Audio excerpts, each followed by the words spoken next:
TDP Janasena ఉమ్మడి జాబితా release అయిన తర్వాత జగన్మోహన్ రెడ్డి గారు చెప్పే వై నాట్ 175 ఎందుకు రీచ్ కాలేము అనేది ఎవరికి కూడా డౌట్ లేదు. ఖచ్చితంగా రీచ్ అవుతాం 175కి 175 అని ఈరోజు వైఎస్ఆర్సీపీ శ్రేణులంతా చాలా చాలా హ్యాపీగా ఉన్నారు.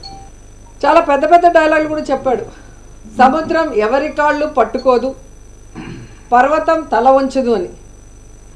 మరి ఏ ప్యాకేజీ కోసం 24 సీట్లకే చంద్రబాబు నాయుడు కాళ్ళు పట్టుకున్నాం. ఈరోజు చంద్రబాబు నాయుడు ఇచ్చిన ముష్టి 24 సీట్లకే ఎందుకు తల వంచావు పవన్ కళ్యాణ్ అని జనసేన కార్యకర్తలు నాయకులకి సమాధానం చెప్పాలి.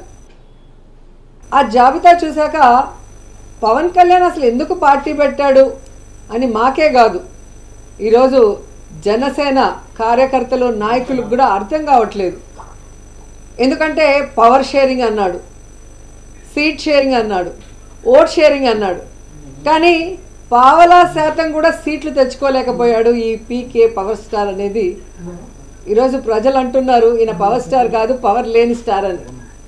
ఎందుకంటే ఈ మధ్యలోనే 2019లో అనుకుంటా ఒక మీటింగ్లో, పబ్లిక్ మీటింగ్లో అంటూ ఉండేవాడు పవన్ కళ్యాణ్, జనసేన అంటే కుక్క బిస్కెట్లు వేస్తే తోకూపుకుంటూ మన వెనక తిరుగుతారు, వీళ్ళకి 10-15 సీట్లు ఎక్కువ అని తెలుగుదేశం వాళ్ళు మన అవమానిస్తున్నారు, మన పార్టీ ప్రజల కోసం పుట్టిన పార్టీ, మనం ఎవరి బిస్కెట్లకి తల వంచం, మనమే వాళ్ళకి ఎన్ని కావాలో అన్ని ఇస్తామని చాలా పెద్ద పెద్ద మాటలు మాట్లాడారు.